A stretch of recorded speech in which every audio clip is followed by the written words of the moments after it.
So we might as well get this started, Soren. And Yeah, let's do it.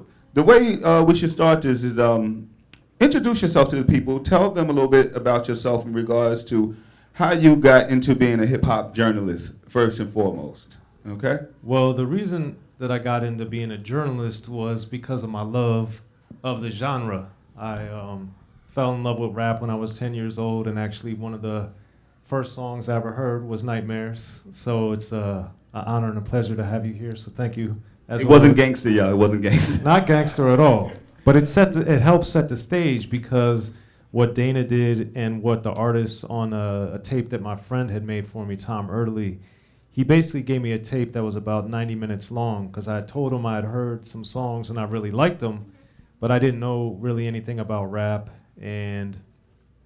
but I knew that I was interested in it. So my friend made this tape, Nightmares was on it, The Show was on it, You Talk Too Much, Big Mouth, The Show, Basketball, and Rapper's Delight, of course. I Need a Beat, Rock the Bells.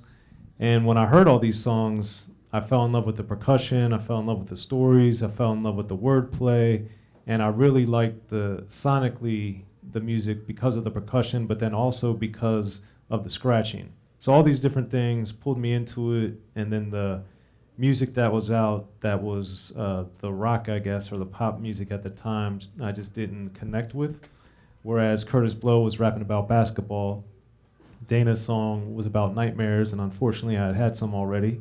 So You Talk Too Much and Big Mouth by Houdini and Run DMC, I was, starting to learn about that at school. And where was that at? In Maryland. Oh, okay. Yeah, so Maryland. I grew up in Maryland, equidistant from Baltimore and Washington, about 20 miles each. And both my parents are teachers, so I had no connection to the music industry. My parents didn't know anyone in the music industry. And Maryland, for those that don't know, had, especially at that time, no rap scene. It was all about go-go. In D.C. and in Baltimore was house music.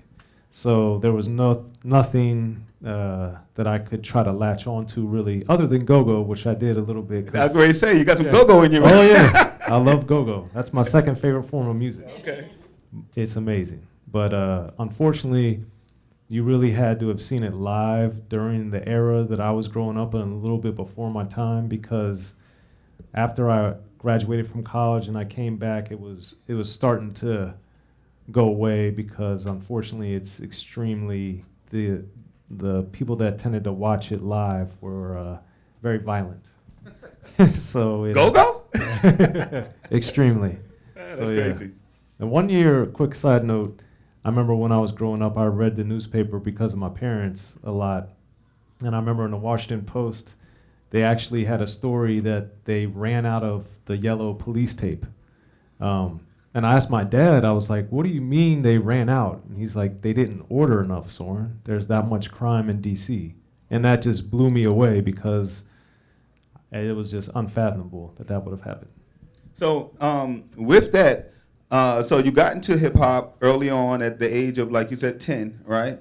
It was basically New York rap, of course. What happened, what occurred that said, you know what, I want to start writing about hip hop? Well, the seeds of that were planted by Schooley D, actually, because this album that came out originally in 1986 is called Saturday Night the Album, and then it came out later, re-released in 87 on Jive Records. He had put it out on Schooley D Records, and then he put it out through Jive the following year. And I remember distinctly being on the basketball court at the elementary school, my boy Sean Craig and I just remember telling him, like, man, Schooley tells these crazy stories, and I hadn't been to Philadelphia yet at the time, and I just remember thinking, like, man, this sounds like amazing. Like, I wonder if this dude is really like this. At that time, as you can tell, he was drawing his album covers, so I didn't even know what he looked like. He was this enigma, and that was it just fascinated me. And he had so much scratching. He produced his own beats, and Schooley D was the guy that made me connect with rap in a major way because I looked at his entrepreneurialism. He started his own record company, Schooley D Records. He drew his album covers. He was the first rapper to have his own label. He drew his album covers. He produced all of his music. He wrote his rhymes. He did the drum programming. He did basically everything literally except scratch. And that was by Code Money, his DJ. So he was telling these interesting stories sonically. I connected with it.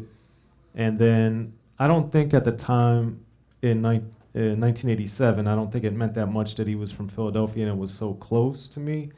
But what he was saying kind of when I would go to Baltimore or to Washington, I would see those type of things that he was rapping about, thankfully mainly from my car when I was driving past it to go play basketball or something. But I saw it, and that's kind of where later when it obviously started with the explosion with Ice-T and Boogie Down Productions and Just Ice, and then of course everything on Ruthless Records. Then I saw much more of what was going on in the newspaper and on television. I was hearing the songs, but from the other people's perspective, the people that were suffering, that were having these atrocities inflicted on them by the system of, American system and other things.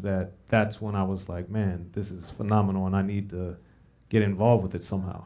So do you remember your first article Yeah. that you wrote in the hip hop? Yeah, And absolutely. what was it for? It was for, I went to Xavier University in Cincinnati, Ohio, and the article was for the Xavier Newswire, our student newspaper. I told them that I wanted to write about rap because they didn't have anybody writing about it, and I was very disappointed because I wanted to read about rap because, of course, I had subscribed to The Source and read all the other periodicals, and amazingly, the Washington Post did a great job of covering rap. So I had a lot of exposure to it, even though it wasn't ubiquitous like it is now. So I got there and they were like, oh, you want to write about rap, huh? Well, why don't you start reviewing some plays first? And I said, okay. So after I reviewed my first play, I said, can I write about rap now? And they were like, sure, who do you want to write about? And it was N.W.A and the Bulldogs, their second album. And it was something that I had purchased. And I didn't, since my parents are teachers and I'd only been up to the newspaper office once, I didn't know how anything worked.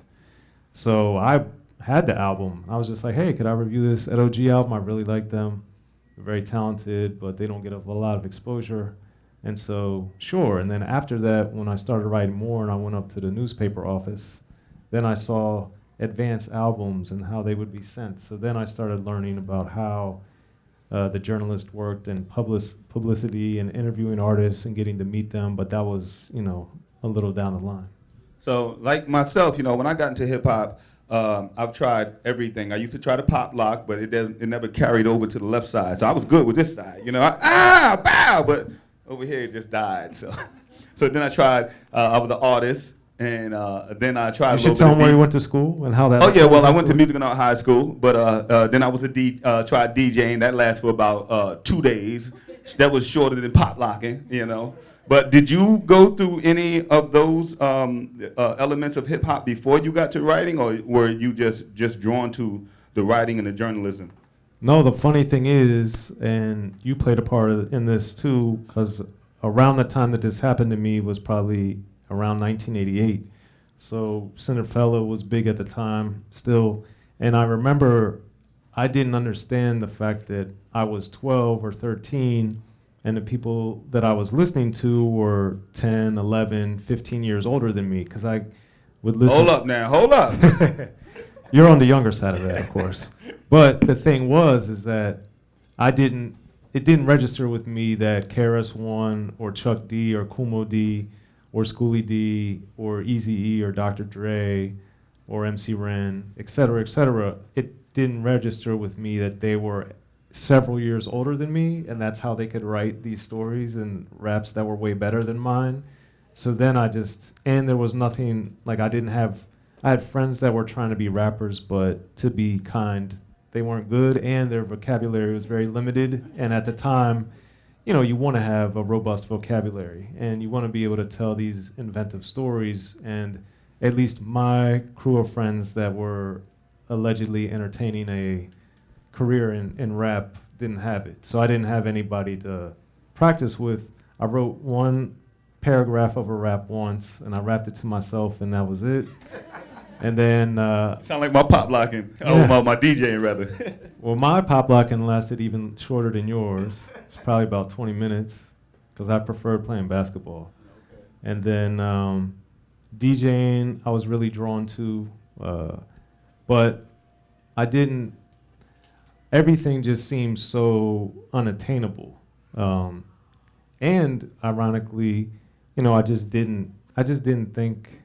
I just had to figure out a way I could do it, and I knew through the Washington Post growing up, through the Source, through the Baltimore Sun, and these other publications that was a way that, I liked to read and I liked to listen to music. So I was like, oh, maybe that's the way I could do it. And then when I was going to college, I made a point to go somewhere that had a communications program so that I could really try to get into it. Okay. So as I got into hip hop, my mother always told me have a plan B because hip hop wasn't going to last. Did you get anything similar from your parents when you said that you were going? Of course, you were in college. You were in college for journalism.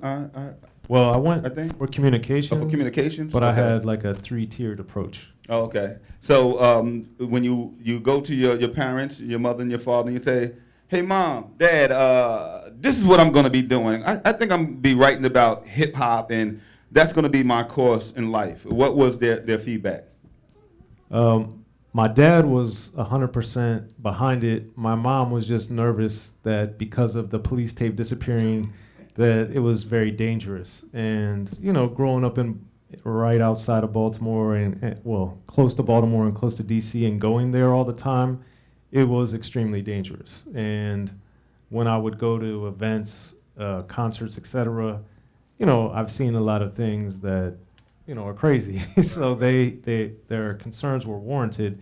That was my mom's really only concern, and thankfully, and knock on wood, I made it so far. But they really embraced it. They knew how much I love rap. They knew that, I was in their eyes, and I'd like to believe, I was a good person, and they supported me, and I was fortunate to have that, because obviously a lot of people don't. But they really encouraged me, and then my dad took amazing extra steps that he would basically read all my articles and really try to help me. And I used to call him the blade or the machete because the paper was red. And I was like, man, Dad. He's like, well, once you start writing better, it won't look red anymore. And I was like, thanks. But no, my dad, the funny way that ties in is my dad, when he was teaching high school in Bowie, Maryland, I grew up in Anne Arundel County, and PG County is the county that borders Washington, D.C. So the demographic, as you get closer to D.C., changes dramatically and very quickly. And it was so funny because my dad, he would always stop by the record stores and try to get me the extra posters that they had. And he got to be friends with the people at the stores. So this started when I was 11 or 12 years old. And I said, you know what? So one time they started just giving him all the extra stuff because I would give them to my friends. So sometimes he'd come up with the little squares that were the album covers. They called them flats. He might have 20 of them. So I'd start giving them out to my friends. And one time I just said, hey, Dad, I think it'd be funny if you put some of these up on your wall in your classroom and freak out your students. And he did. He put up Brand Nubian, Big Daddy Kane, and the Beastie Boys. So he had them right next to the Beatles and all his stuff about English. And he said literally every class for about the first week just looked in, and he said, man, Soren, I wish I would have done this earlier because the students were so quiet. They just kept staring at the wall. They would look at him and then look at Brand Nubian and God We Trust and look at Big Daddy Kane, It's a Job For. And they were just stunned. So it was just amazing because my dad, my mom obviously loved and supported me, but my dad, with his love of music and him helping me improve as a writer by critiquing my stuff, that was a huge assist and benefit that I had that really helped me a lot. Okay, great. So before we get into the history of gangster rap, what we are all here for, make sure you have your book because we are here to sell books. Understand that, okay? Thank you, Dana. Thank you. So before we get into that, Could you just give them a little rundown of your bio, your resume of some of the outlets that you've worked with, as well as some of the books that you have written prior to this, so that they know that you are official. We know you're official because you got friends and family here, but for the people who don't know you, the official, all right? Yes. Well, obviously I wrote for the Xavier Newswire, but I was fortunate in college that I wrote for Everybody's News, which is the LA equivalent in Cincinnati. And through that, I met a DJ, and I profiled him, and he's like, "Hey, man, you want to write for The Source?" And I was like, yeah, because I was in college. And he was like, "Oh, man, my boy from The Source is coming here, and you should show him your stuff." And so I got my little manila folder, and I went to the record store, and I met Usman Sam, who did promotions for The Source. I'm sure you probably know him. Yeah, Us hooked me up, and basically he's like, "Soren, you gotta meet, or ICD was a DJ, and he was like, "Soren, you gotta meet my man Us."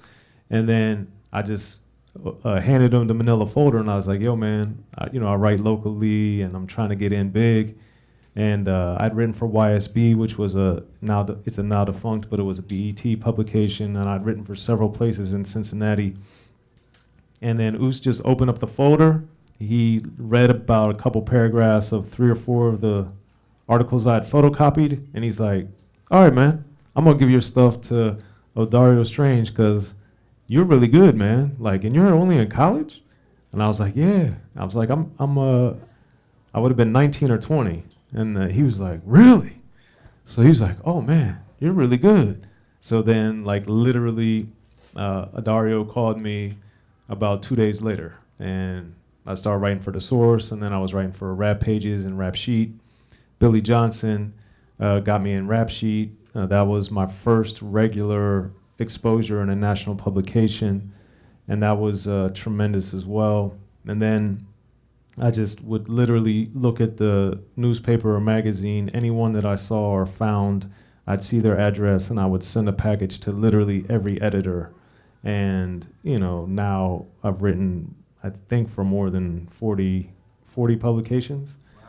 And then through all of that, I got to write for the New York Times when I was 22, and the Chicago Tribune, and that was amazing because the Tribune, I got referred by a publicist, and then the New York Times, one of my high school friends, coincidentally, we found this out later, but just his frat brother, his older brother's frat brother, wrote in the sports section, and one of the guys from Xavier was and this guy wrote in the sports section, and my friend he was like, "Oh man, you should meet this guy, Soren. He's already writing for The Source." And the New York Times guy's like, "Wait, he's in college writing for The Source?" He's like, "Oh yeah." So then he had me meet this guy, and he was like, "Dude, you should really try to write for the New York Times." And then I went to New York because I was doing an interview to try to get a job at Entertainment Weekly, which I ended up writing for later. And then I got to write for the New York Times. And then when I moved here, I got a job as a staff member at Rap Pages, and then started writing for the LA Times. And then I know it's a lot. You got to go through it. Get it. Yes. And shout out to Tommy at Hip Hop DX. That was one of my outlets as well. Worked there and had great experiences there. And then written for XXL extensively, Vibe, and Rolling Stone. So, yeah. And you got how many prior books before the History of Gangster Rap? I think it's 14. So, 14 prior books? Yeah. I've one of them was a second edition, so I don't know if you want to count that. But I put out a few with a publisher that did library books, and then I put out a lot independently. I have 3 series. If you guys want to look them up, they're print on demand, or you can buy them digitally on Amazon. I did I'm the White Guy, and I did The Making of, and then I have a Baltimore Ravens series because I'm a big Ravens fan. So branched out just to show I could write about a variety of topics. Good deal, good deal. So let's move into the history of gangsta rap. The forward is by none other than Xzibit, which is incredible. You have everyone in here from Schooley D to Kendrick Lamar, as you say on the cover. Oh man, I mean, some of gangster rap's best, world-renowned people who have broke through and done incredible, and still doing incredible things. it seems like even some of these gangster rappers have been more commercial than commercial rappers, actually, in what they've been able to do. What is the inspiration behind you writing this book right here, the History of Gangster Rap? Well, I have to shout out George Hinojosa, who's here in the front row. Thank you, George. So I was doing, it ties directly into Xzibit. I've been friends with Xzibit since around 95 on both, knowing him through the music, but then on a personal level. And his uncle one day, when he was getting a radio show, his uncle Vidal was like, "Hey man, you should call Soren to host this with you. He'd be perfect. That's your friend, and he knows a lot about rap, and you guys have hilarious conversations." Open bar radio. Open bar radio, yes. So then Xzibit just called me one day. He's like, "What you doing today, Soren?" I was like, "Sitting at my kitchen table." And he's like, "Funny." But then he's like, "Hey, you want to do a radio show with me?" And I was like, "Yeah, let's do it." So I got on the radio show, and then George was tuning in one night, thankfully, and heard me. And George called me the next day and was like, "Hey, Soren, there's all these rap books that come out. How come you're not doing any of them?" And I was like, "It's funny you say that, George. I've had a couple deals fall through.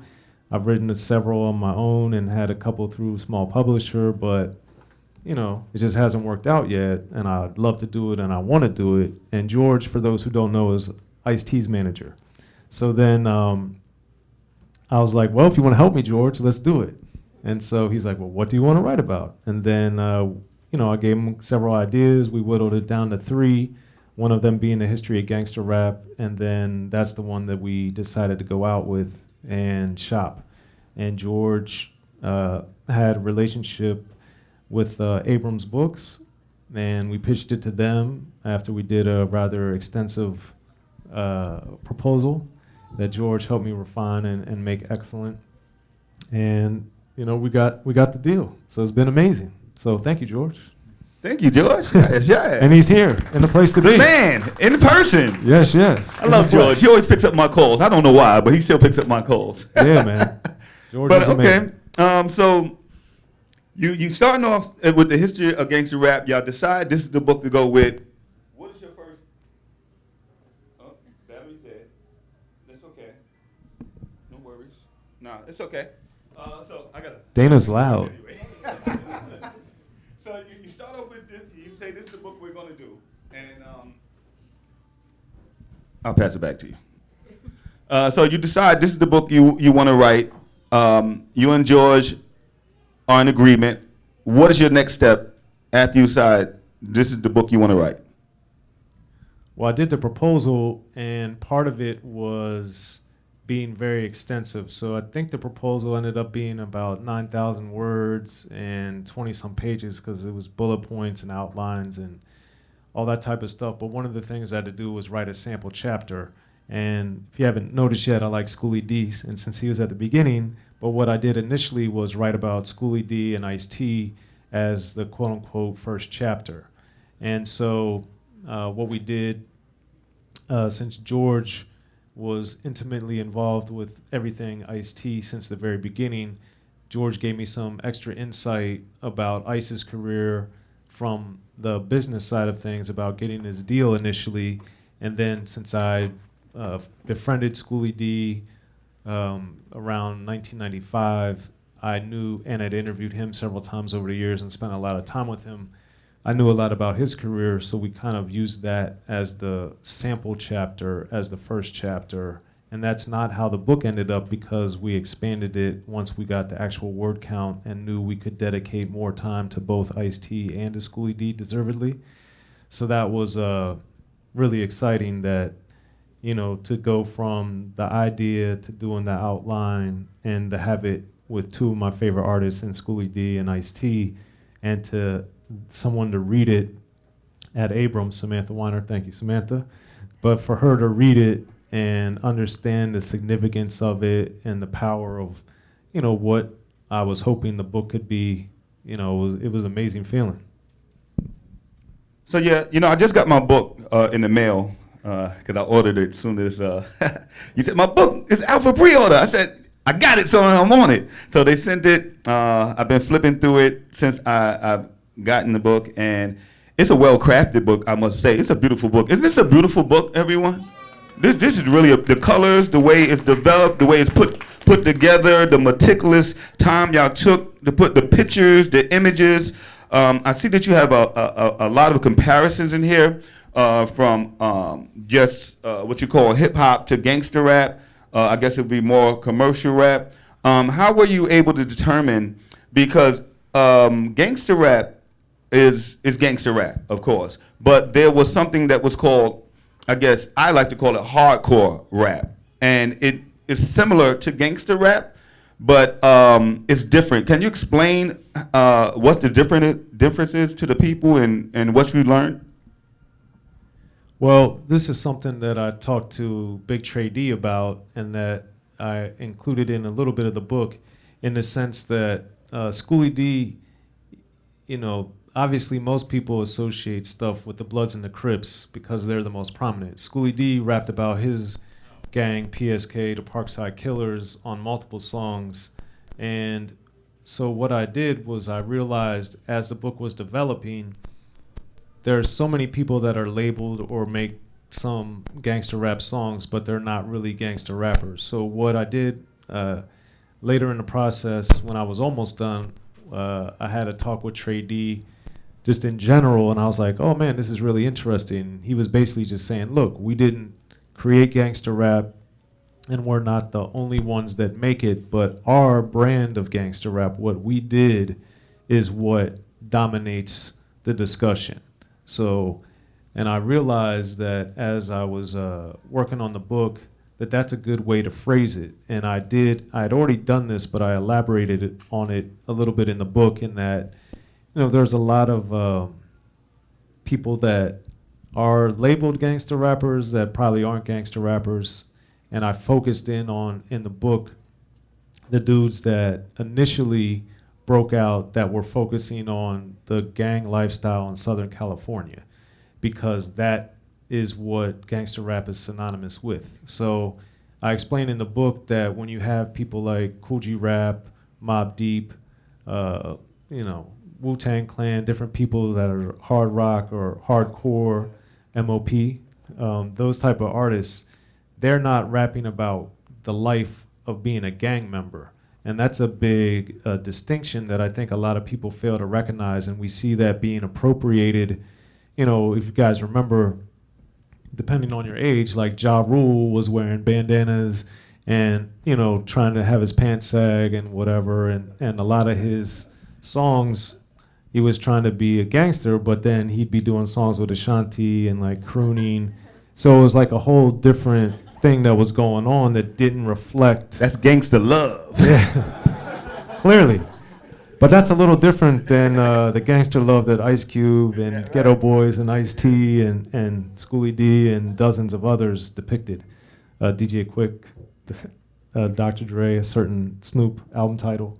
But the point being is that I also felt, you know, based on facts, that the reality is that since the East Coast is always what's promoted and pushed and seen as superior, no offense, that you know, it was important. It was important to show that, you know, the West Coast artists did pioneer, develop, promote, execute, and make the type of rap that I think, in my opinion, and as I think I illustrate throughout the entire book, is the most dominant form of the music as far as influence, reach, because you have people like Outkast and Aquemini had Return of the G, and they're rapping about gangsterism from their perspective, and you have just dozens of examples. You have the Dayton family. You have all these people throughout the country that are doing the type of raps that, you know, Ice-T helped bring to the forefront, and then right after that with that Eazy-E and N.W.A, and as we see it continue with Compton's Most Wanted and DJ Quick. And I remember as a kid, it didn't bother me, the names, but I do remember growing up in Maryland, people would say, man, they just sign anybody from Compton now. And this is before Tim Dog, who I discuss in the book. He had a song, F. Compton, and on his Penicillin on Wax album. And I remember thinking that that was unfortunate, especially given that his affiliation with Ultramagnetic, who were totally nothing gangster about them, and they, were very creative and innovative and very different. I was disappointed that that was happening. And I also detail in the book, in the Ghetto Boys chapter in particular, how long before there was what later became and I call it in the book, the so-called East Coast, West Coast beef, that the Ghetto Boys were illuminating some of the shade they were feeling as artists from the South, that they weren't getting played on the radio, on Do It Like a Geo in particular, and Willie D is rather profane, as you know him to be, but he basically called New York out. So this rift had been, established in the 80s, basically. And Dana, I think this is also a good point for you to explain too, like growing up in New York, Fort Greene projects, that a lot of people I think don't understand the beef or the way that people in the different boroughs of New York even looked down upon or had rivalries with each other, because everybody screams and chants New York, but they don't look at the fact that they look down on New Jersey, or they look down on Yonkers, or they look down on Queens, like, oh, you're from the suburbs, you're from Queens, And then that was, as I learned more of the nuances and met with the artists and got more into the culture itself by, actively participating in it, that astounded me. So even for you, what was your understanding of how people were looking at gangster rap and stuff that wasn't from New York? Because it was clear they were looking down on it. Well, I don't know if it was looking down on it more than they didn't understand it. Myself, I was from the hood, one of the toughest projects in Brooklyn and New York City, for that matter, Fort Greene projects. And as I got introduced to gangster rap, we had gangs, of course, in Brooklyn, in New York City, but it was different. It was just way different, and we couldn't understand what ghetto birds were, because we had tall buildings, so it wasn't no birds, flying over the projects. You crash into a building if you're trying that. So I'm like, what is ghetto birds? And they riding in 6'4s, and I'm like, I'm from the projects. I never really been nowhere, So when I hear the music and I come out here to Cali and I'm listening to, because my earliest gangster rap was really just Eazy-E's Boys in the Hood joint. That was my first. And I used to hear it on the radio all the time, and I was like, what is this place? Is this make-believe? I really thought it was make-believe, tell you the truth.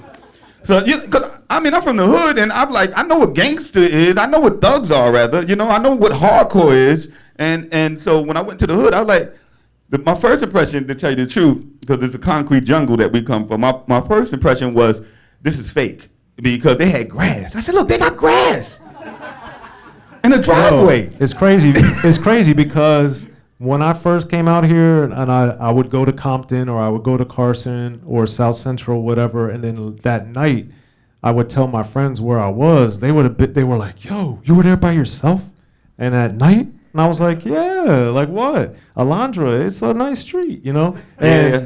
the thing is the size of the houses, the size of the yards were comparable to the neighborhood that I grew up in, except the grass might have been dry because there's no rain here. But other than that, the houses didn't seem so different. We had a lot more two-story houses. Right. We actually had a rancher, much like here, but that was always so shocking to me, because I remember one time I went to Mac 10 was filming Thicker Than Water, and I went to the set, and that was one of the times my friends were like, yo, you were down there by yourself? And have you ever been there? That was in the 40s. And I was like, yeah, it was 40th and they were just like, oh man, 40th in Vermont or whatever, wherever I was, and they were like, dude, what are you doing there? And I was like, I was interviewing Mac 10 and MC8 and Fat Joe, that's why I was there. They're like, don't go there again by yourself, please.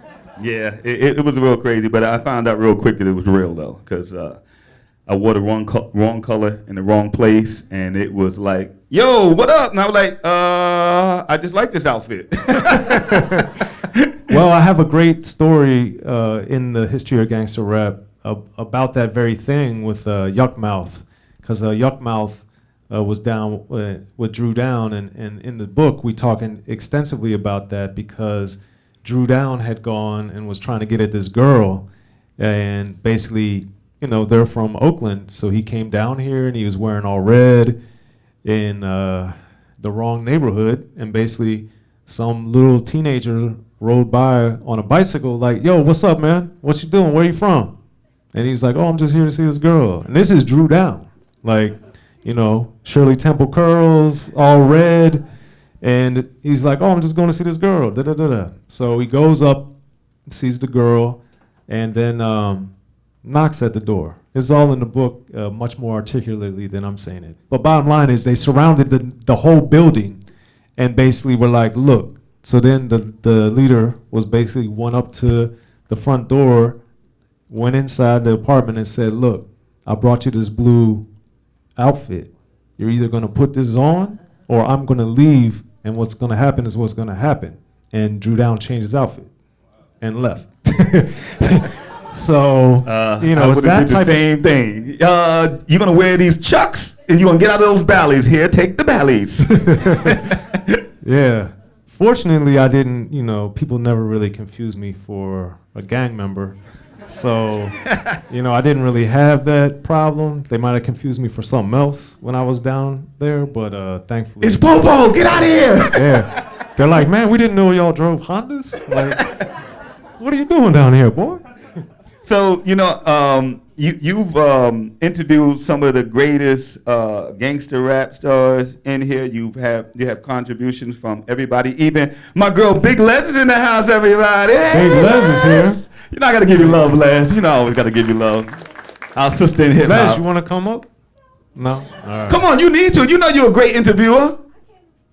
Okay. All right, Les. All right, Les. All right. But anyway, you have a lot of great people that you've interviewed in here. I know Schooley D, Ice-T are some of your favorites. What was one of your favorite interviews going through this process? And if you can share with us something that you learned that you might not have known before you went in.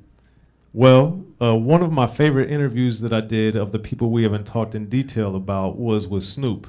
And, I've gotten to be real cool and friends with Snoop, and we're working on a movie, among other things, together. But the funny thing is that Snoop's diction, as you guys know, is just so hilarious. So the thing is, when I talk to him, I have a sidebar in the book called Holy Skit. And I basically had him break down how on The Chronic and Doggy Style they constructed their skits and how distinctive they were and how they brought, as Eazy-E had really pioneered and Ice-T and Schooley D had done it, but I think Eazy-E had really brought a lot of levity and humor into gangster rap in a way that obviously on the surface you don't think of gangster rap as being funny, but Eazy-E had a lot of funny stuff, and then N.W.A. did, but with The Chronic and Doggy Style selling so many units and having W balls and the $20,000 sack pyramid and all these different things, it was so funny in the midst of all this chaos. So I talked to Snoop about how and why they did that on the albums. And then one of the other interviews that I had that I really loved was with the D.O.C. And as someone who loves the music and studies it, I always thought it was interesting, and I knew that this was true, but I didn't know the story behind it. So that's in the book, and to my knowledge, the quotes that I have in the book, I'd say 80 or 85% of them are stuff that I interviewed the artist for. There's not anywhere else. It's only in the book. And with that is a big sidebar I did, and I called it Doing Numbers with the D.O.C. And basically I had him explain on it's funky enough. He starts 1 and then to the 3 and 4. Then I dropped the beat I have in store. And basically on Nothing But a G Thing, Snoop says 1, and then comes a 2 to the 3 and 4. And I basically had D.O.C. explain how he worked with Snoop to write the intro and how basically the intro to the song is so important. And I broke that down with the D.O.C. who wrote his song and then was helping Snoop craft his, after Deep Cover, what was gonna be his big introduction to the game. And that was an amazing thing, because that's the type of thing that I got into rap for, to write about rap for, is because I loved the creation of it, the execution of it, the sound of it, the style of it, and how it works and why it works. And that was, something that I had always been wanting to find out how and why that came together that way. And the D.O.C, I was fortunate to be able to interview him for the book, and he really explained it well, much better than I just did, and it's obviously written better. So that was awesome, man. So how many artists did you interview for this book?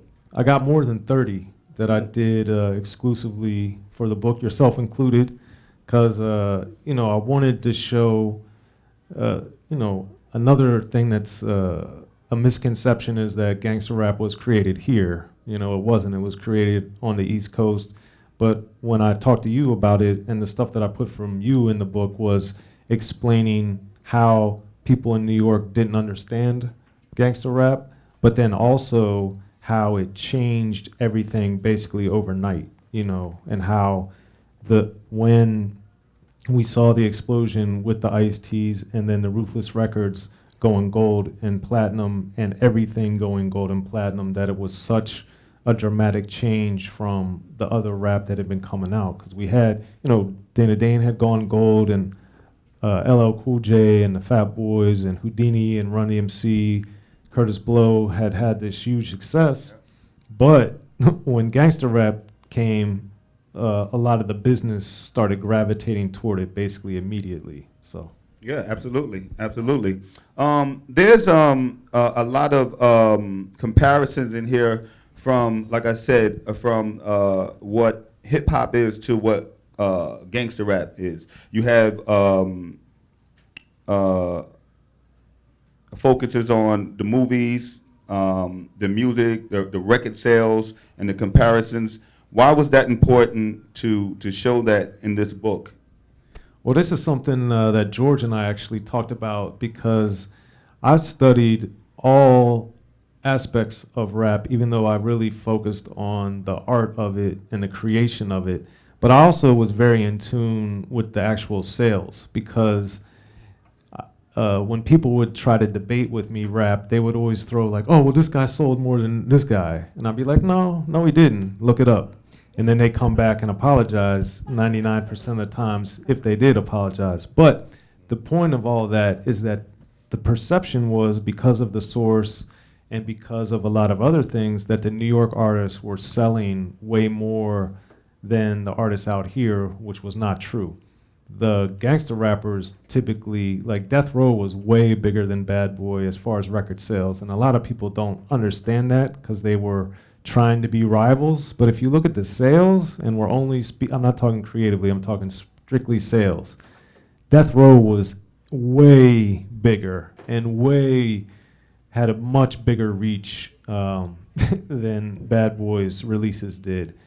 And then, so what I wanted to do in the book was show, in one chapter, it focuses on 1991.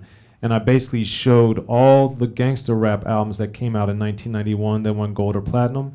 And I showed all the other rap albums from all other styles of rap that went gold and platinum. And there's more gangster rap albums, just gangster rap, that went gold and platinum than all other types of rap, whether it's Southern, Midwestern, New York, etc.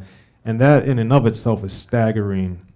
And it just shows, the dominance of gangster rap and why it's worthy of being a book, because all these things that came out in 1991, you have Ice-T was in New Jack City, and he had the original Gangster album. You had Menace to Society came out. You had N.W.A.'s final studio album, which was the first album of the SoundScan era to be #1. You had DJ Quick come out. You had Compton's Most Wanted come out. You had Ice Cube come out with That Certificate, Amir's favorite album of all time.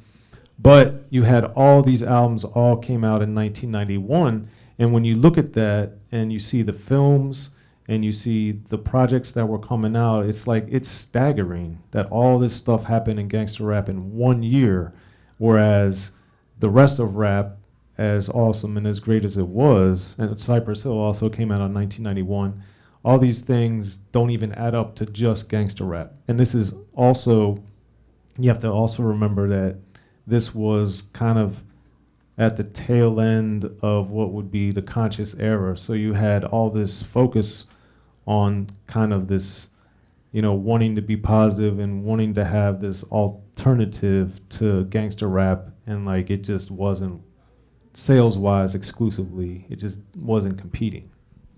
So gangster rap, of course, like you said, started per se in the East Coast, came over here and got its legs under it to the West Coast. Then it moves down south. Now, were you able to interview some of the artists from down south for the book? Because I know you've interviewed them before, but were you able to interview some of the No Limit artists, Rap A Lot Records artists for this book? I did. With Rap A Lot in particular, I got Scarface, and I also got C.J. Mack, because C.J. Mack is from here, so I wanted to get his perspective being on a Houston-based label with one of his two most prominent projects. So I got that, and then I'd interviewed a lot of the guys over the years, but with the South in particular, what I wanted to do and what I did that no one else has is I talked to the guy that signed Master P to Priority Records that basically changed the business of rap, which is Dave Weiner, and he signed Master P to No Limit, and I did an amazing interview with him. Most of his stuff is in the chapter that focuses on No Limit, and basically I talked to him because when Master P came out, he changed, we had the deaths of Biggie and Tupac, and then the labels, and he talks about this, stopped basically signing West Coast gangster rappers. Then, because if you think about it, we had this huge window until 1999 when, Snoop came out with No Limit Top Dog and Dr. Dre dropped 2001, where Mac 10, who had already been out, was big. You had Xzibit, who had, evolved into working with Dr. Dre, and you had then the return of those guys. But other than that, there wasn't like there was before with this steady wave of new West Coast rappers that were hardcore that were getting big. And Master P basically had taken, no pun intended, the aftermath of that and made gangster rap danceable. So he was talking about the same type of stuff, but then made it to where, oh man, it feels good. I'm a No Limit soldier. Like, yeah, while I'm rapping about the same pillaging that gangster rap did, but I made it fun and I made it, cool to dance to. And then, we see, with Dre and Snoop's success in 1999, then we see soon thereafter we have 50 Cent, and then we have Game, and then the West Coast, relaunches with the YGs of the world and the Nipsey Hussles and, the Vince Staples, and now we have G. Perico and AD and these other guys that are coming up that are, the next generation.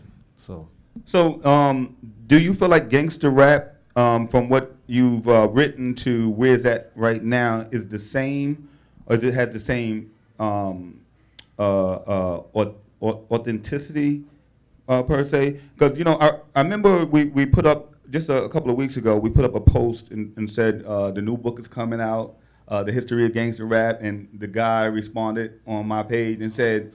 And I said, everybody from Schooley D to Kendrick Lamar. He said, oh man, you had me on gangster rap. Kendrick Lamar ain't gangster. But my reply to that was, you don't have to be gangster to be inspired by gangster rap, So gangster rap has inspired Kendrick Lamar and so many others that are not quite gangster rap, and you've included those in the book. Why was that important?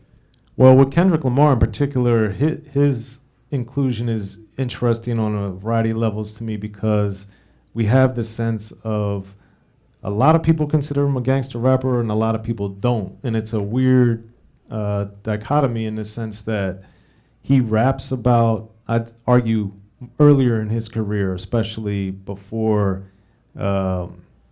really to Pimp a Butterfly.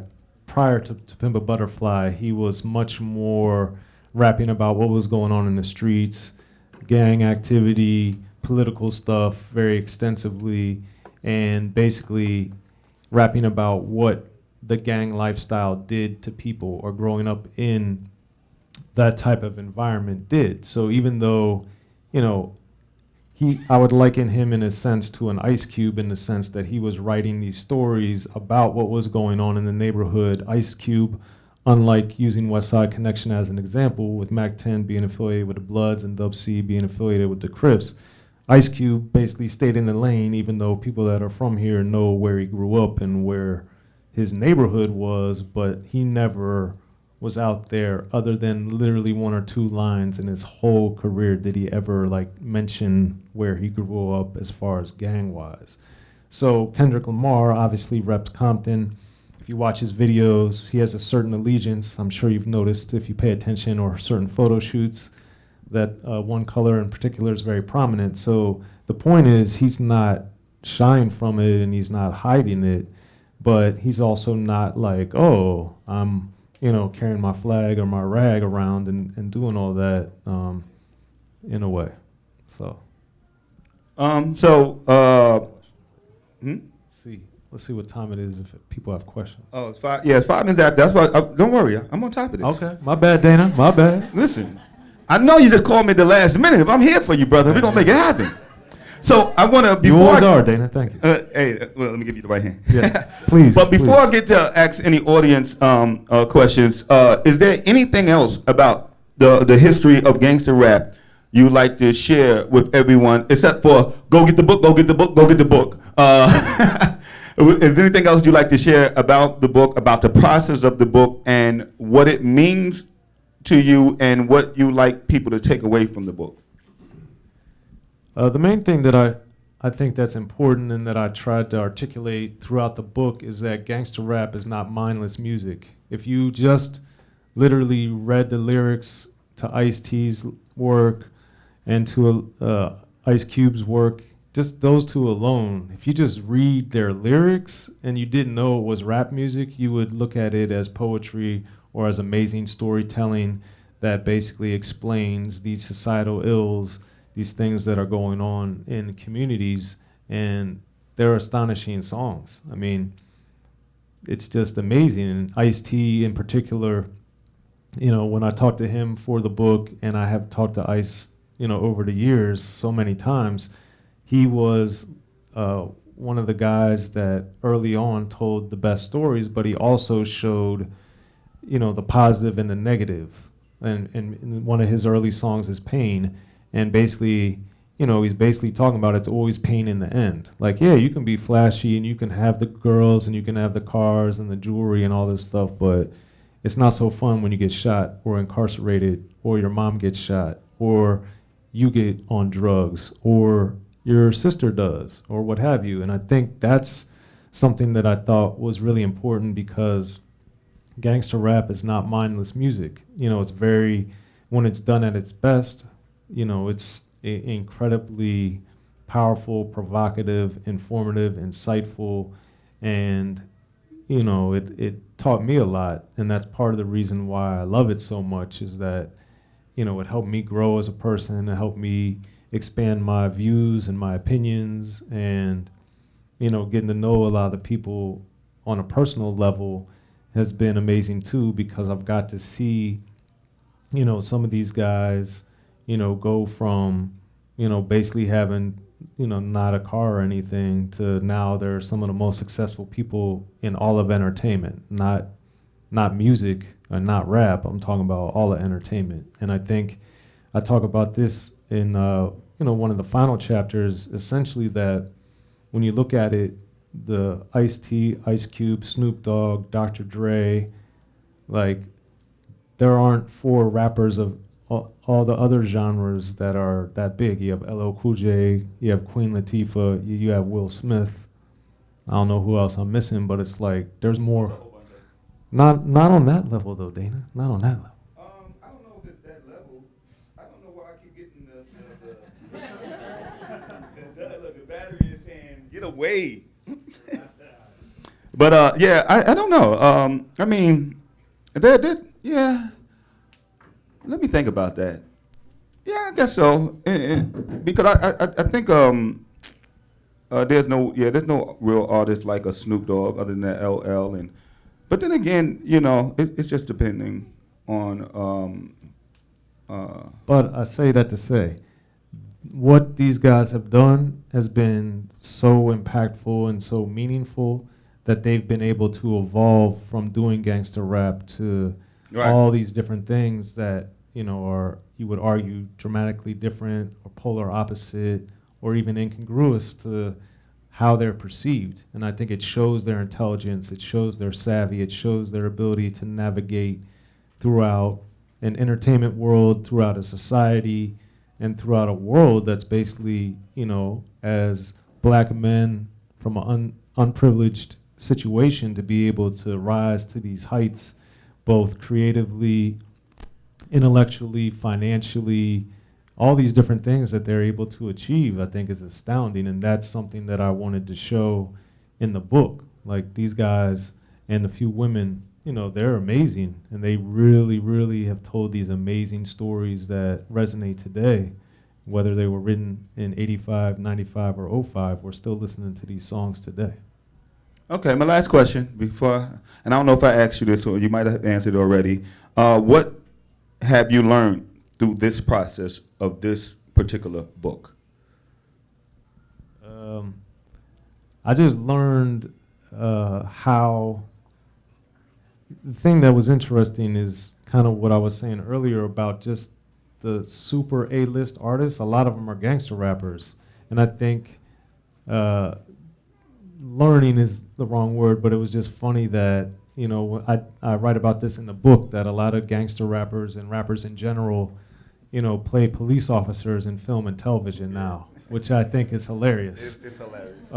Ice Cube included, and Ice-T. Yes. And that was just funny, because I did a whole sidebar on it, and it was rappers that support the Shield. And it's, you know, everybody from LL Cool J to Ice-T and Ice Cube, even Dr. Dre, if you guys remember Training Day. It doesn't matter if they're corrupt cops, they're playing cops. So it was just, you know, when I was looking at it, Will Smith, of course, it's just so many rappers play police officers. And, you know, when you think about the gangster rappers doing it, and, you know, with Ice Cube with Ride Along having a franchise about it, and Ice-T on Law & Order being the longest running actor in a television series in television history, playing a police officer after doing Cop Killer. But Cop Killer's not a rap song. That's also very explicitly discussed in the book. That is not a rap song. Right. So if you listen to his other stuff, though, he says a few unkind things about the police department. So you can find it if you look for it. But that, to me, was just something, as I was writing it and constructing the book, that I just thought was hilarious, because just the irony of it, you know? And one thing, too, that's also interesting, and why I love gangster rap in particular, is like, if you look on Cypress Hill, they had a song called Through the Eyes of a Pig. And they had, Pigs was the first song on their self-titled debut album in 1991. And then they had this song, Through the Eyes of the Pig, and it basically flipped the switch, and Be Real's rapping from the perspective of a police officer. And he's basically narrating all the things that are going wrong in his life, that are deteriorating, like all the stress that he's under, and all these things. And I thought that that's the type of thing that really piqued my interest about rap and gangster rap in particular. It's looking at these stories and looking at it from ways that aren't usually discussed or depicted, and doing it in a very imaginative, creative way. And you have someone like Cypress Hill, who, beyond what I believe their creative talents, they're also immensely popular. So it shows that the music and the message and the ideas resonate with a lot of people, and that's something that I hope, you know, people can see, appreciate, and learn and enjoy from the history of gangster rap. Yes, yes, yes. I love it, I love it.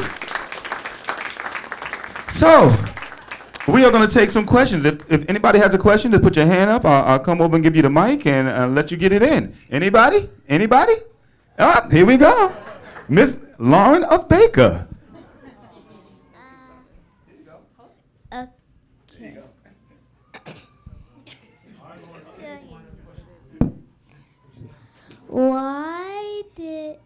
Why do you like songs that kind of tell, that kind of, like the ones you were talking about just now, I forgot what they were called, but why do you like those songs a lot?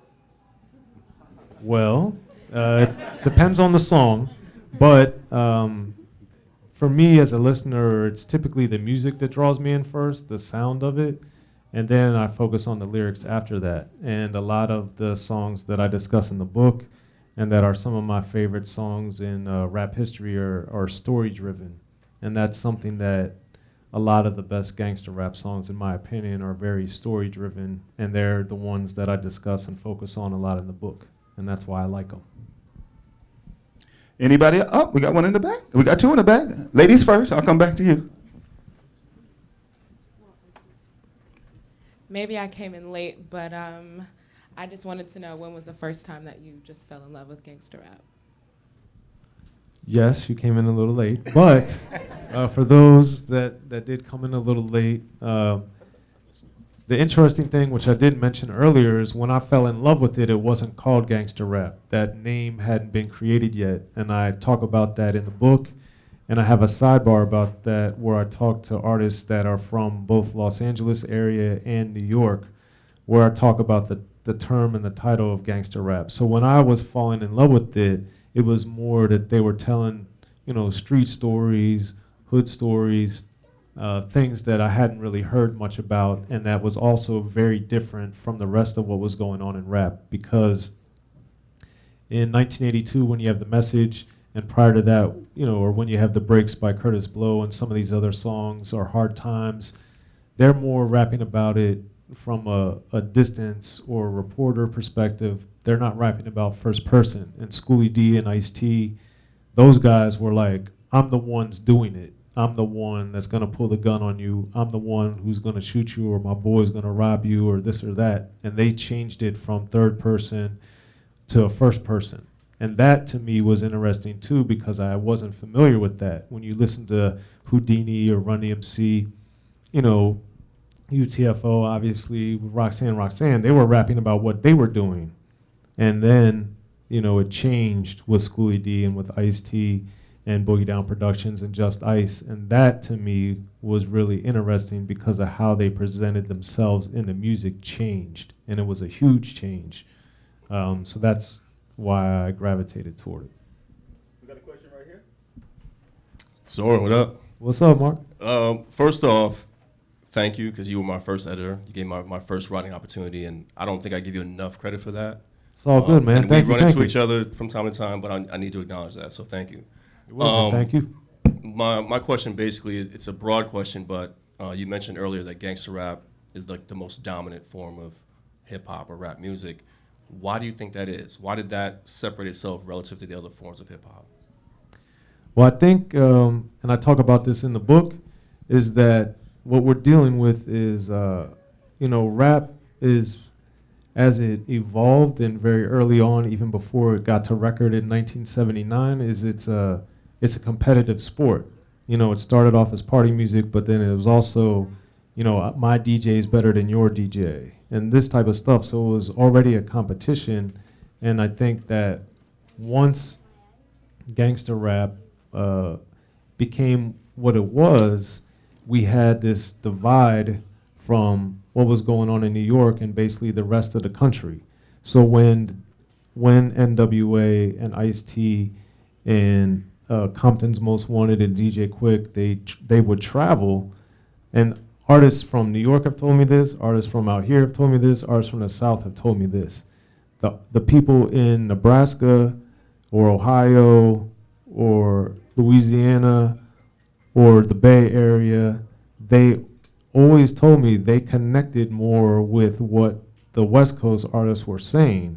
And that's why I think when you have songs like My Summer Vacation by Ice Cube or Just Like Compton with DJ Quick, they explain how the gang culture spread and they're depicting it in the songs. But the artists also told me this. And, unfortunately, and I didn't include this as much in the book, but, there's rap is also, because of its competitive nature, it's a lot of the dudes are very arrogant. So when you would travel to a different town, it'd be like, well, I'm better than you. I'm not going to listen to your music. You're whack. You're from Nebraska. Whereas, the dudes in Nebraska, they might start wearing the same colors as DJ Quick because they like his music, and then they feel connected to him because DJ Quick's not in Omaha telling you, I'm not going to listen to your demo because you're whack. You're from Omaha. Now, that forms a connection, and I think that's why you see that's why I think there was this explosion and why DJ Quick wrote Just Like Compton, because when he went to Denver and he went to the Bay Area and he went to these different places, when Ice Cube learned about what he wrote about in My Summer Vacation with the gang members moving to St. Louis, they saw, and they knew this was spreading, and it was spreading in a different way because the listeners connected with that more than they did with the stuff that was coming out from other type of artists. I think we got time for one more. I don't know how much time we got. I'm open till 11, but We got time. Lauren, you took a nap, right? Okay. If I'm the last question, I don't want to take it from someone. All right, cool. We got time. All right. So I'm looking forward to reading the book, but I remember it might have been a couple years ago. I came across. Okay, how you doing? What's up? I came across a theory. It was kind of like a conspiracy theory type, but like it was talking about how gangster rap specifically was somewhat like manufactured by a number of executives that were trying to push that type of agenda. I'm just curious whether through your research you came across anything along those lines. Well, I heard that when it was first launched in the, I believe, late 90s, there was purportedly some secret meeting. I wasn't there, so I don't know. But I will say this. If we look at things from what actually happened, if you look at the conscious music, which is, awareness, knowledge of self, all these type of things, if you look at these record labels that put them out, that people could argue are anti-white messages, they were put out by white-owned record labels. So that, if you look at the artists, Poor Righteous Teachers was put out on Profile Records, which is what Dane was on. Dana, who owned Profile Records? Were they white men? Of course. Okay. So you have the 5% Nation of Islam, the Gods and the Earths, and all this different stuff being promoted by white people. Now, I imagine they had no idea what they were promoting, but the fact is they did it.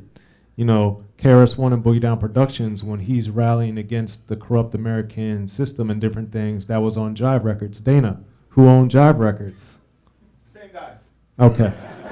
So what I'm getting at, and then you have Public Enemy. They were on Columbia Records. Same guys. Okay. So if you notice a pattern, Different names, the same guys. right. So if you notice a pattern here, the type of material that was being put out, especially before, other than the Schooley D and Xzibit, who are anomalies in the sense of being black-owned record labels at the time putting out the music, everybody was being put out by white executives. So that's the challenge. It's like you could make that argument, and maybe it's true. I don't believe it myself. But then if you look at, well, then who put out Paris, the Black Panther of rap? That was Tommy Boy. Who owned Tommy Boy? Same guys, different name. Yeah. So it's like I can go through every political rapper that you could name.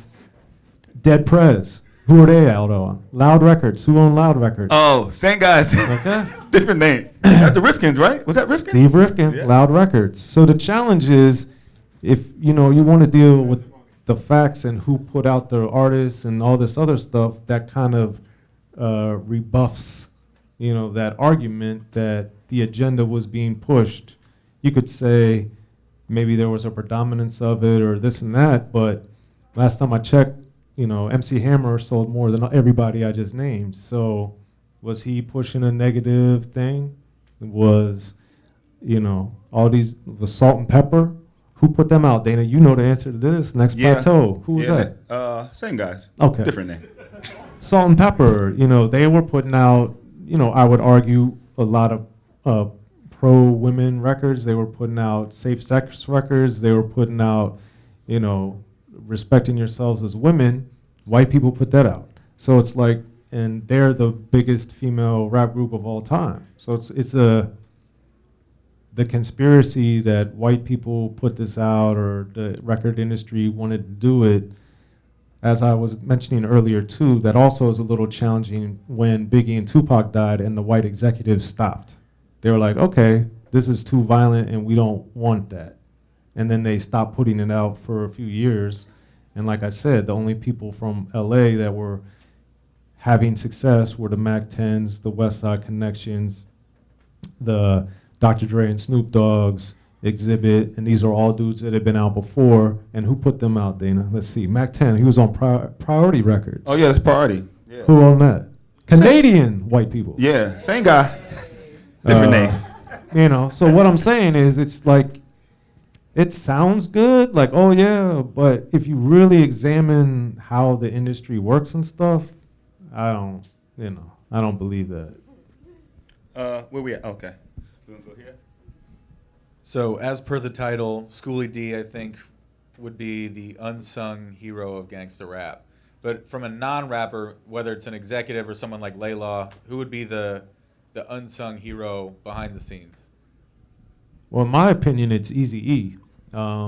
He was criminally underrepresented in the Straight Outta Compton movie, and I talk about this in the book, but Eazy-E, in my opinion, is probably, arguably, maybe the most important person in definitely gangster rap in a lot of ways, but then also in rap in general, because he was, you know, a black man who owned a record label that not only had this tremendous success, but beyond that, he changed the way the music industry worked, because if you go back and look at it, his artists, and I detail this in the book, his artists were all signed to different labels. You know, N.W.A. and MC Ren were on Priority Records through Ruthless. Above the Law was on Epic through Ruthless. JJ Fad was on like Atco through Atlantic, Ruthless. And like if you look, like that doesn't happen. And Eazy-E, through luck, foresight, what have you, he had his artists. He didn't want Cocaine was on Epic. You know, all these different Who Am I at the time is what he went by. But basically, he shifted the way the business operated to where he wasn't relying on one record company to do anything. And he knew that, or he ended up knowing, or he knew outright that basically, I don't want to put all my eggs in one basket. You know, if Epic screws up with Above the Law, and in my opinion they did because they didn't know how to move above the law, then that doesn't affect, you know, what's going on over here with my solo records and with N.W.A. And that, to me, you know, makes him the unsung hero. He's just super important. And then unlike what's in Straight Outta Compton, you know, he was alive when Bone came out. He was in the For the Love of Money video. He didn't die on his deathbed with a demo and Bone hadn't come out. That's not true. Miraculously, he was in their video, you know? It's pretty impressive that he died and was in their video. But my point is that Eazy-E did all this stuff, and he also, I'm sure a lot of you know, he signed the Black Eyed Peas. They were called the At Band Clan, but he signed the Black Eyed Peas. Bone Thugs and Harmony sold more than N.W.A. After N.W.A. was like the biggest thing in rap. Bone was way bigger sales-wise than N.W.A. Then you have N.W.A., and he had Ice Cube, he had MC Ren, he had Dr. Dre. He had, like, what's a better lineup than that? Like, he's the guy that, you know, people want to take shots at him. He couldn't rap or whatever, but, like, that, I don't agree with that. But beyond that, business-wise, he just changed the game.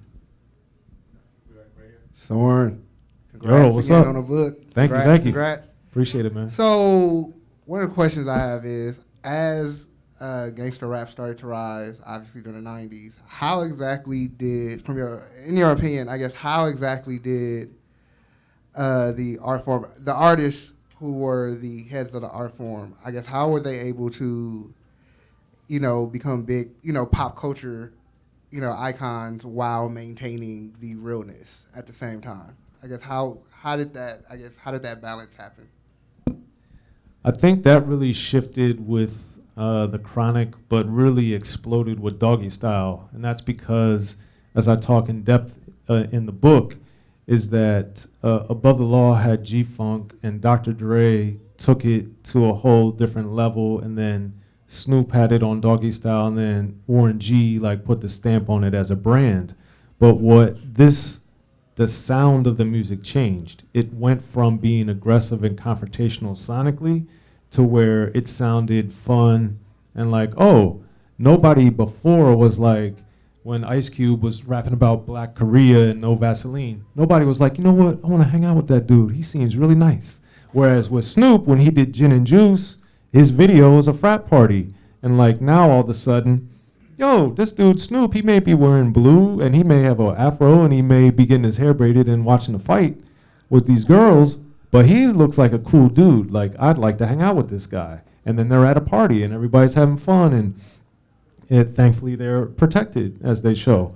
But the thing is, it's like, that's the whole point of it. They made it to where people wanted to participate in it in a way that that hadn't been done before. Because I related to this directly, I remember, and I've told Davida, my woman, this a few times, but it was always funny to me in high school when the Lynch Mob came out, and they had a song called F Your Heroes, for those that are familiar with it.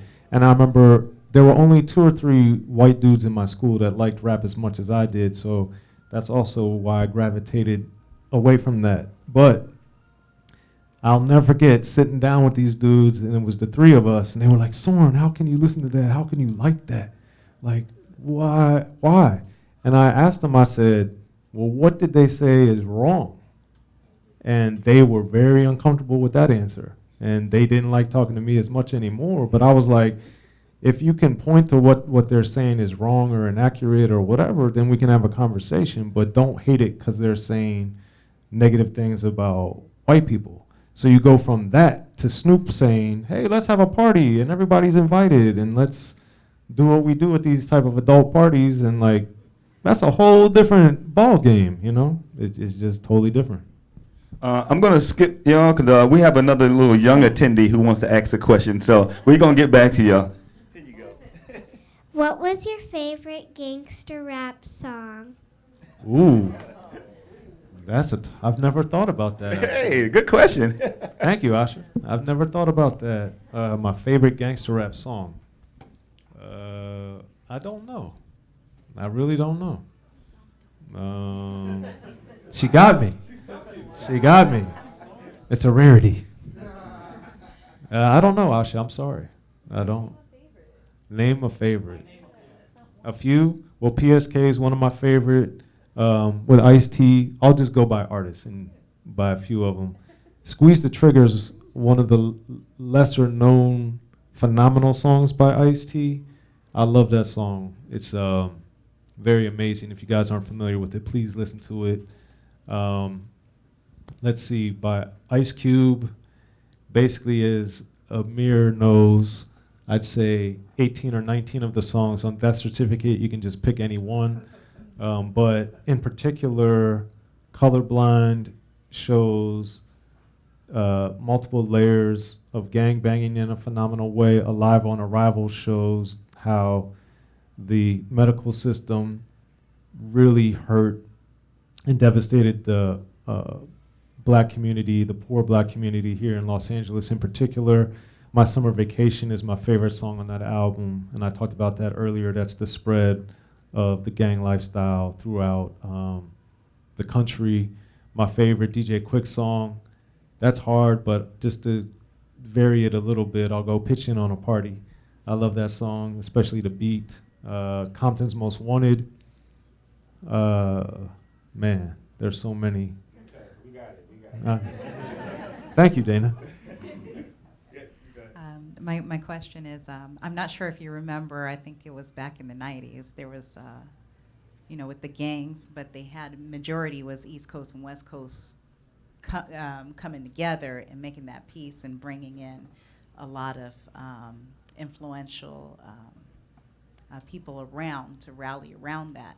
Wanted to know, where were you in that time of the life, or do you have any interesting stories that happened? What incident are you referring to specifically? Because there's a few things I'm thinking of. I want to make sure I'm addressing the right one. Yeah. You know, they had it where it was Bloods and Crips mainly, but they had also. Are you talking about the peace treaty in '92? Yeah. Okay. That. So with the peace treaty,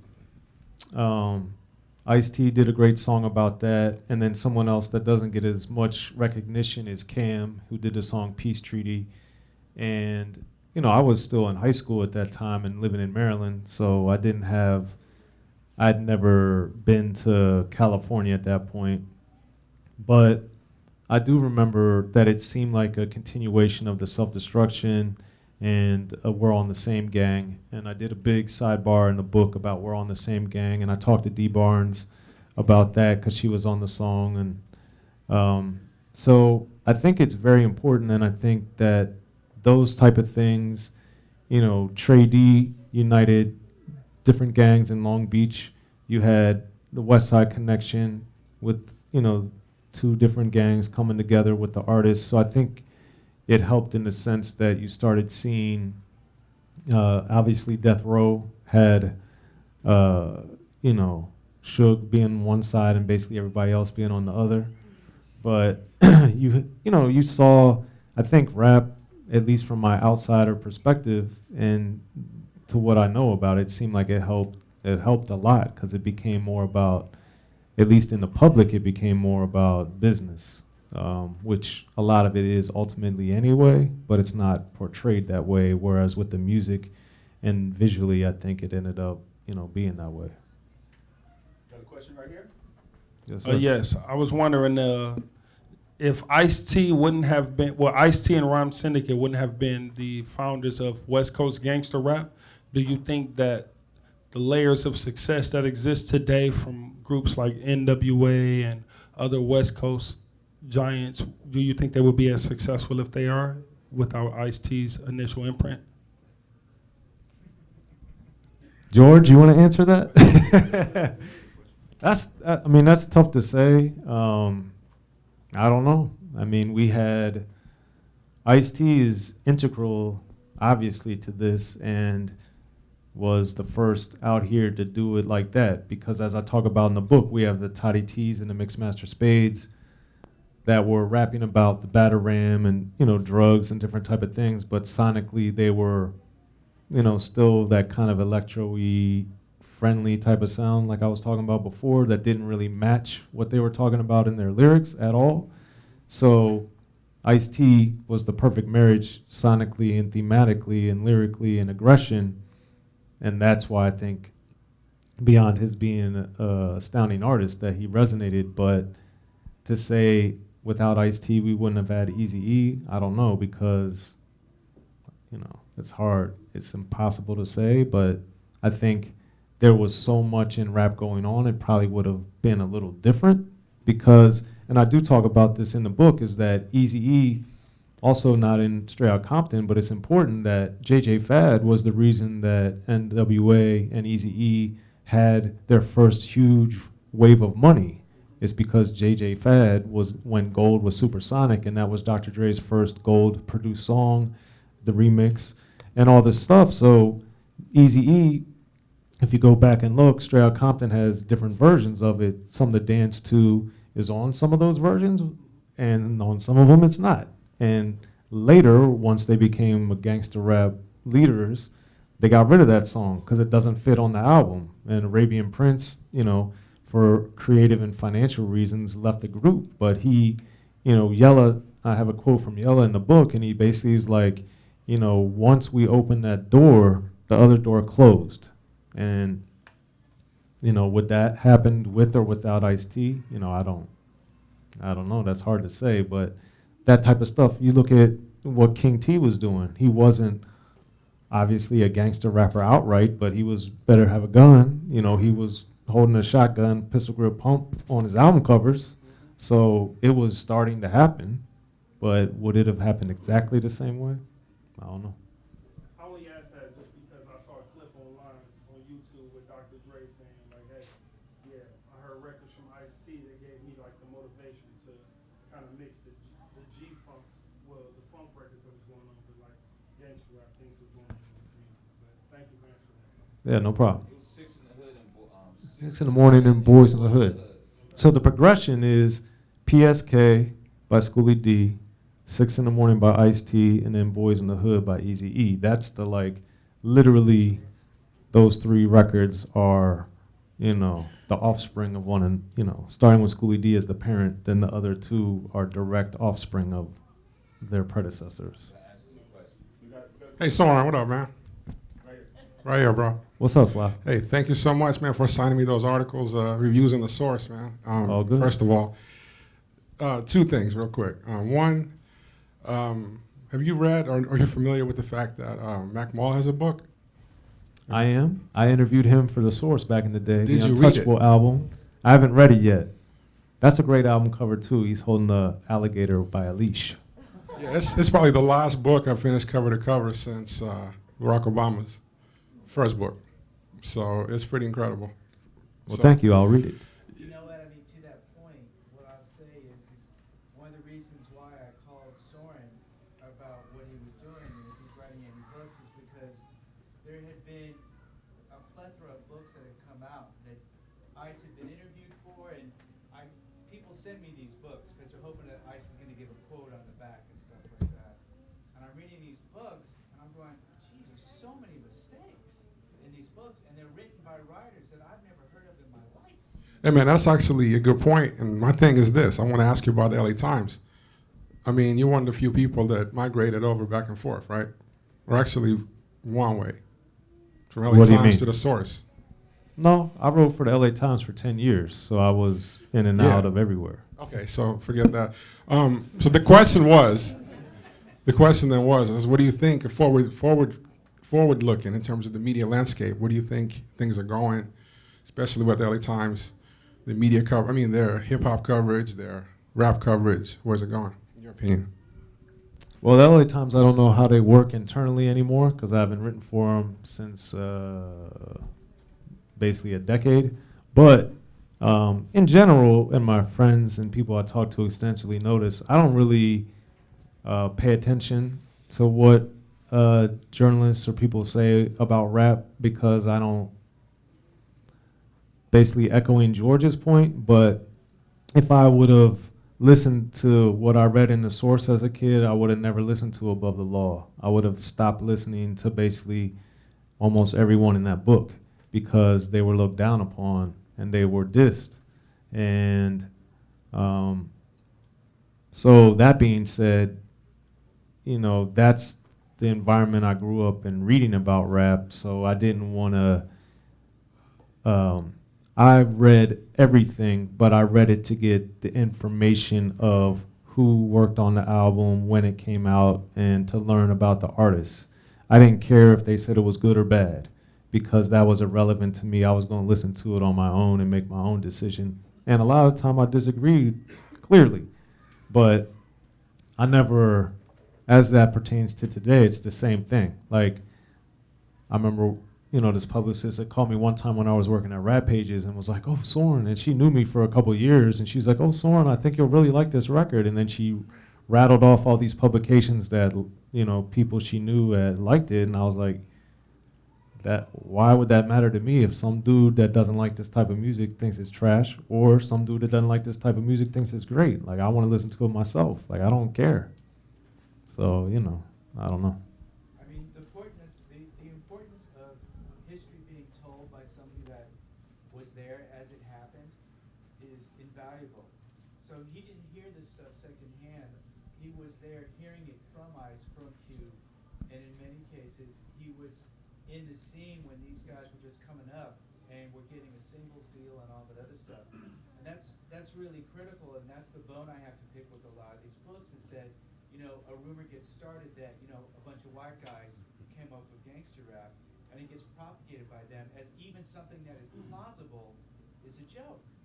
And so with Soren, he has so much integrity within the rap community because people saw him at the grinding clubs, they saw him at the video shoots, and when they Don't tell my mama.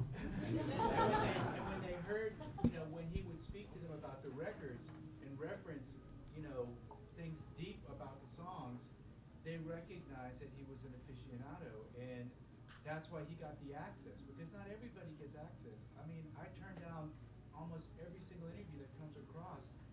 because I don't believe that these guys have the pedigree to be able to ask Ice-T a question about his music in an intelligent way, and it's just going to be a joke. Yeah, that's one thing, just me looking at the quotes and just sifting through the book real quick, that a lot of the artists say that it's very honest. You know, it's an honest telling of the history of gangster rap. With that, everybody, we are coming to a conclusion unless we have any other questions. One, two. That's it. Y'all the last two. Okay. Congrats, Soren. Thanks, Andres. All right, I have two questions. One of them is, what was the most challenging aspect of writing this book? And the second is, is there somebody that maybe you didn't get to speak to that you wish you would have for this book? Yeah, so the thing that was hard about the book is realizing that one person refers to me as Sorenpedia as a joke, but I wanted to include more. And, you know, we had certain time and word count restraints that, you know, limited that only a little bit, but there's, you know, if we do ever do an extended version or a second edition or something, I've already got a bunch of stuff lined up, ready to roll that I know I want to include that I'm excited about. So that was slightly difficult. And then the person I would have wanted to talk to is Xzibit, you know, but I can't. So that, I never got to meet him or talk to him or spend any time with him. I got to meet and talk to his daughter, and or one of his daughters, and then one of his sons. So I have, and Tamika, his widow. So I've had a lot of exposure to his immediate family, and then peripherally through all the N.W.A. and Ruthless Records artists guys, and then some of the people that I've come to know and be friends with that are from Compton that grew up with and around him.